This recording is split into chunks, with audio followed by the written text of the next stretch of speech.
नमस्कार मेरे साथियों, आज आप मेरे साथ 2.2 का 7वां और 8वां प्रश्न करने वाले हैं। तो मेरे साथियों, इन दो प्रश्नों में कुछ नहीं है, बहुत ही सरल से प्रश्न है। बस इनमें x के मान रखने हैं इसकी जगह पर। अब x का मान क्या है? x का मान अपन को दिया नहीं गया, अपन को निकालना है। और मैं आपको ये जानकारी के लिए बता दूं कि इसके पुराने प्रश्न की वीडियो मैंने डिस्क्रिप्शन में दे दी है, वहाँ से अगर आप देख सकते हैं। और इसके मान को रोस्टर रूप में लिखना है। तो मेरे साथियों, इसमें कुछ करना नहीं है, बस बहुत ही सरल सी चीज़ है। इसमें आपको क्या करना है, यहाँ पे ये 10 के x का मान दिया गया है, ये समुच्चय निर्माण रूप में दिया गया है। अपन को इसको रोस्टर रूप में लिखना है। पहले आपको क्या दिया है, x संख्या 10 से कम एक अभाज्य संख्या है। तो पहले यहाँ पे अपन लिखते हैं दिया है बराबर कितना, x का जो मान आएगा वो इस रूप में आएगा, मतलब x और x की जो उस पर क्यूब लगा देंगे अपन। हाँ, तो यहाँ पे हो जाएगा कि x संख्या 10 से कम एक अभाज्य संख्या है। तो यही x का मान निकालिए। पहले 10 से कम अभाज्य संख्याएं कौन कौन सी होती हैं, जैसे 2, 3, 5 और 7, ये अभाज्य संख्या होती हैं दोस्तों।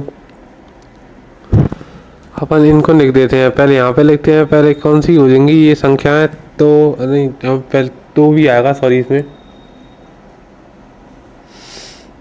ये है क्या। बस अब कुछ नहीं करना। अब इसकी जगह पे अपन को इसके रूप में लिख देना। पहले 2 को लिखेंगे, ये देखिए, पहले अपन ने r का वो ज्ञात किया, इसको रोस्टर रूप में लिखेंगे। कैसे लिखेंगे कि 2 और 2 पे घात 3 है, तो इसको 3 बार गुणा कर देंगे, ये यहाँ पर 8 आ जाएगा। ये देखिए, r का पहला अवयव बन गया है दोस्तों, ये बन गया है। इसमें कुछ करना नहीं है, बस यही करना। रोस्टर रूप में ऐसे ही लिखते हैं मेरे साथियों। अभी क्या दिया है, ये समुच्चय निर्माण रूप में दिया है, मतलब इसकी संख्याएं नहीं दी गई थी। अपन ने इसको संख्याओं में निकाला और इसको इस रूप में आएगा, जैसे मतलब आपको दे रखा है कि ये देखा x और x की क्यूब, मतलब इस रूप में इसका आंसर आएगा। पहले अपन 3 को लिखते हैं। अब देखिए, 3 का लिखा तो 3 आया, और यहाँ पे 27 आ गया ये। अब इसी तरह 5 को लिखेंगे,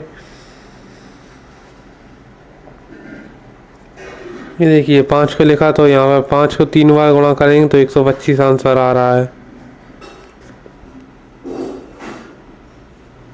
125 आंसर आ रहा है। 125 आंसर आने के बाद में मेरे साथियों, यहाँ पे अपन को क्या करना है कि ये देखिए, ये 3, अब 7 को लिख देते हैं। ये समुच्चय निर्माण रूप रोस्टर रूप में लिखा हो गया दोस्तों। इसमें कोई बड़ी बात नहीं थी, बस यही इसका आंसर हो जाएगा। अब अपन 7 को 3 बार गुणा करते हैं। 7 को 3 बार गुणा करने पर क्या आएगा, देखिए, ये आ गया 343, ये इसका आंसर आ गया। तो मेरे साथियों, ये हो गया है।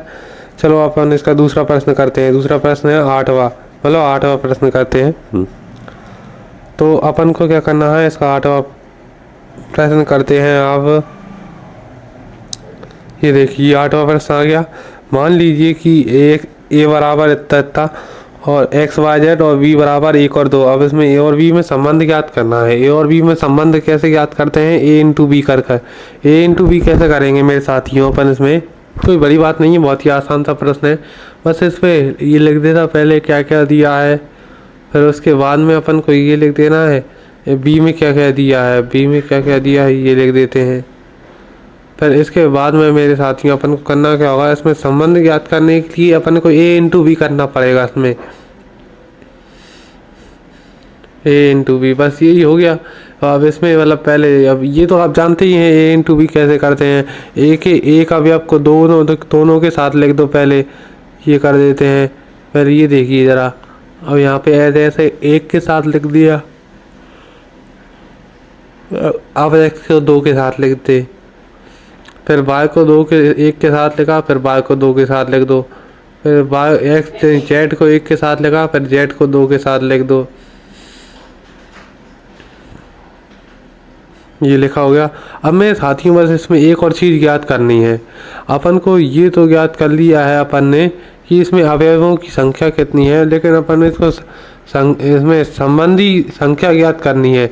अपन ने इसका संबंध तो बता दिया। इसमें मैंने आपको, अगर आपने मेरी पुरानी वीडियो देखी हो, उसमें कभी मैंने आपको एक फॉर्मूला बताया था, 2na into B, 2na into B. na into B क्या होता है, अवयवों की संख्या, मतलब a इंटू बी करने में कितने अवयव आए हैं उनकी संख्या होती है na इंटू बी। तो दोस्तों यहाँ पे लिखते हैं ए और बी में संबंध संख्या ज्ञात करने पर, संबंधों की संख्या ज्ञात करनी कि कितने संबंध हो सकते हैं। फिर यहाँ पे कर देते हैं 2a into B, 2n a into B. यहाँ पे शायद आपको दिख नहीं रहा होगा, चलो मैं यहाँ पे लिख के बता देता हूँ 2n a इंटू बी, ये हो गया। अब बस अब करना कुछ नहीं है, बस n इंटू बी की जगह पे 6 का रख देंगे, क्योंकि इसमें अवयवों की संख्या 6 है। आप गिन सकते हैं a इंटू बी करने पर कितने अवयव मिले थे अपन को। बराबर में ये आएगा 64, इसका आंसर आएगा 64। उधर थोड़ी लाइट पड़ रही है, उसकी जगह वजह से आपको दिख नहीं रहा होगा। ये आएगा 64 मेरे साथियों। ये चलो मिलते हैं आपको अगली वीडियो में। धन्यवाद साथियों। नई वीडियो के साथ वीडियो को लाइक ज़रूर करना।